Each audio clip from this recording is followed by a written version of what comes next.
Oke, bismillahirrahmanirrahim. Assalamualaikum warahmatullahi wabarakatuh. Alhamdulillah, kita kembali ke mata kuliah IPA Terpadu 3 SKS untuk semester 4, Prodi Pendidikan Biologi, Universitas Muhammadiyah Kupang. Nah, silabusnya di sini selama satu semester, insya Allah kalian akan belajar 14 materi. Nah, dari ke-14 materi ini, umumnya lebih banyak itu biologi ya, bagiannya biologi, kemudian fisika. Nah, pertanyaannya di bagian mana ada kimianya. Nah, di sini akan Ibu jelaskan. Di sini 14 materi yang untuk satu semester ini. Sedangkan kalau kita lihat perlunya adanya IPA terpadu ini karena saat ini di sekolah menengah pertama pelajaran IPA-nya itu sudah terpadu ya, jadi tidak terpisah antara fisika dan biologi lagi, tetapi langsung digabungkan antara fisik menjadi IPA terpadu itu tadi. Nah, kalau coba kita lihat di materi IPA terpadu SMP, itu ada sekitar 40 materi. Nah, dari ke 40 materi ini, itu ada bagiannya masing-masing. Lebih-lebih lihat yang Ibu tandai dengan warna merah ini. Nah, ternyata di sini biologinya itu cukup banyak, fisikanya juga banyak, dan kimianya yang Ibu tandai dengan huruf tulisan berwarna merah ini porsinya kimia. Jadi di sini ada asam basa dan garam, kemudian klasifikasi materi, reaksi kimia, atom, ion, molekul, bahan kimia dan juga bahan kimia dalam kehidupan. Nah, ada 5 materi ini, dan 5 materi ini untuk kemudian menyiapkannya nanti menjadi keputusan ya kita di tim IPA terpadu nanti, bahwa akan Ibu di pendahuluan akan Ibu tambahkan dengan materi review lagi materi-materi kimia ya. Oke. Nah, untuk kali ini kita akan bahas dulu sebagai pengantar yaitu tentang IPA terpadu. Pengantar IPA terpadu kali ini ada 2 yang akan kita bahas. Yang pertama, urgensi pembelajaran IPA terpadu. Seberapa penting sih harus mempelajari IPA terpadu? Kemudian yang kedua itu konsep pembelajaran IPA terpadu. Bagaimana konsep dari pembelajaran IPA terpadu itu sendiri. Nah, sekarang kita bahas yang pertama yaitu urgensi pembelajaran IPA terpadu. Atau seberapa penting adanya pembelajaran IPA terpadu. Nah, alasan pertama itu karena adanya perubahan kurikulum ya. Setelah kita ketahui bersama bahwa kurikulum ini berubah dari tahun ke tahun ya. Dari dulu ada kurikulum 1984, 94, 2004, 2006, dan saat ini juga ada kurikulum 2013. Selain itu juga ada jenjang pendidikan dasar dan menengah, itu juga ada yang masih menggunakan KTSP, yaitu kurikulum tingkat satuan pendidikan. Nah, di KTSP ini memberikan otonomi atau memberikan keleluasaan bagi sekolah untuk mengelola dan menyesuaikan potensi yang dimiliki sekolah agar sekolah tersebut dapat meningkatkan mutu sesuai kondisinya. Nah, di materi IPA pada KTSP ini, kurikulum yang KTSP ini, itu IPA-nya itu gabungan ya dari biologi, fisika, dan juga kimia. Dan ketiganya ini dilaksanakan secara terpadu sehingga mata pelajarannya ini menjadi mata pelajaran IPA terpadu di SMP. Nah, alasan pertama itu tadi adalah karena terjadinya perubahan kurikulum. Yang kedua, urgensi pembelajaran IPA terpadu. Alasan keduanya adalah latar belakang pendidikan guru. Saat ini kita ketahui bahwa masih sedikit ya guru yang kemudian latar belakangnya sudah ada pendidikan IPA terpadu ya, tetapi saat yang sebelum-sebelumnya itu latar belakang pendidikan guru yang sebelum-sebelumnya lebih banyak itu hanya ada pada satu bidang masing-masing. Jadi kayak gurunya tuh hanya sarjana pendidikan biologi, sarjana pendidikan fisika, ataupun sarjana pendidikan kimia. Nah, saat ini emang sudah ada ya sarjana untuk pendidikan IPA, dan ini menjadi tantangan bagi kalian ya. Jadi upayakan sekalipun kalian nanti adalah sarjana pendidikan biologi, upayakan kemahiran atau kepahaman terhadap IPA terpadu ini ada, insya Allah ya.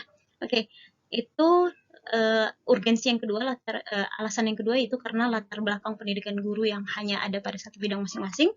Terus yang ketiga, urgensi pembelajaran IPA terpadu yaitu karena perlunya peningkatan kualitas dari profesional guru IPA.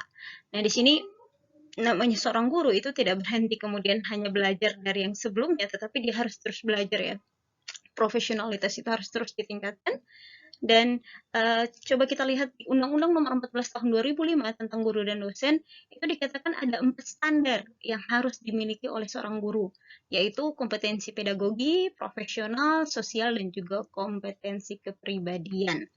Kita lihat di sini, guru yang profesional itu dikatakan profesional apabila guru itu memiliki seperangkat kompetensi. Nah, kompetensi apa di sini?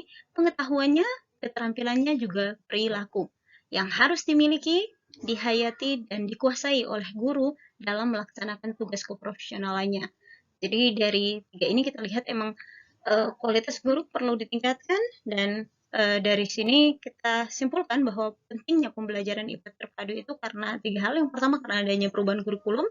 Yang kedua itu latar belakang pendidikan guru yang umumnya masih ada pada satu bidang masing-masing. Dan yang ketiga, karena perlunya adanya peningkatan kualitas profesional dari seorang guru IPA. Nah, selanjutnya kita belajar yang kedua, yaitu bagaimana sih konsep pembelajaran IPA terpadu. Nah, IPA terpadu itu menyajikan aspek ya dari fisika, kimia, biologi, ilmu bumi, astronomi, dan aspek lainnya di dalam ilmu pengetahuan alami. Nah, kelebihan model keterpaduan yang tadi, model yang terpadu tadi atau integrasi ini, yaitu adanya kemungkinan pemahaman antar bidang studi, memotivasi siswa dalam belajar dan tidak memerlukan tambahan waktu. Jadi dengan adanya memadukan atau pengintegrasian atau penggabungan masing-masing bagian dari IPA tadi itu menjadi IPA terpadu ini, itu punya kelebihan ya, yaitu jadinya kita bisa menyambungkan atau menggabungkan antara ilmu yang satu dan yang lain, kita bisa lihat dia punya hubungannya, terus dan ini menjadi sesuatu yang menarik bagi siswa ya, dan kemudian karenanya terpadu, waktunya tidak memakan banyak waktu lagi. Oke. Nah, cuman sekalipun dia punya kelebihan, dia punya tantangan di sini. Bukan kekurangan ya, tetapi tantangannya di sini. Nah, tantangannya di sini karena adanya keterpaduan dalam IPA ini atau model integrasi ini, yaitu guru harus menguasai konsep. Kita tidak bisa kemudian besok ketika kalian misalkan sekalipun sarjana pendidikan biologi, kalian mengajar SMP, tidak bisa kemudian, oh saya hanya bisa biologi aja, tidak bisa seperti itu.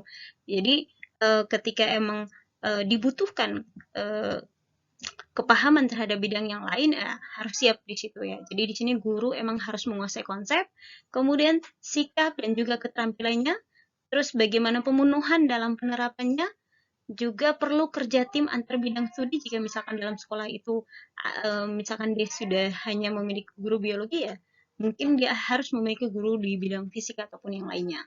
Nah, dan juga karena ada keterpaduan ini, tantangannya ini kita perlu sumber belajar yang beraneka ragam. Next, yang berikut, IPA terpadu itu fokusnya pada praktikum. Jadi materi-materinya itu harus langsung ada praktikumnya. Praktikum itu memberikan pengalaman langsung pada peserta didik dan memberikan konsep nyata tentang pengetahuan, sikap, dan juga keterampilan. Yang berikut, langkah-langkah praktikum. Yang pertama, sudah tahu ya, ada judulnya.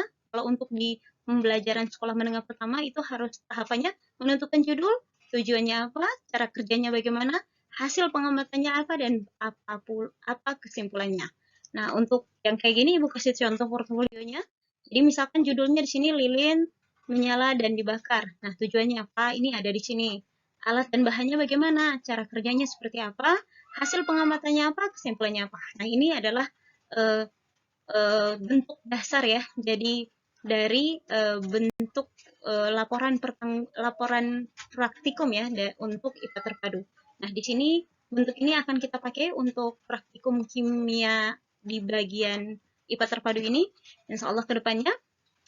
Oke, saya pikir itu saja, kurang lebihnya mohon maaf. Kita akan ketemu lagi di pekan yang akan datang. Alhamdulillah. Assalamualaikum warahmatullahi wabarakatuh.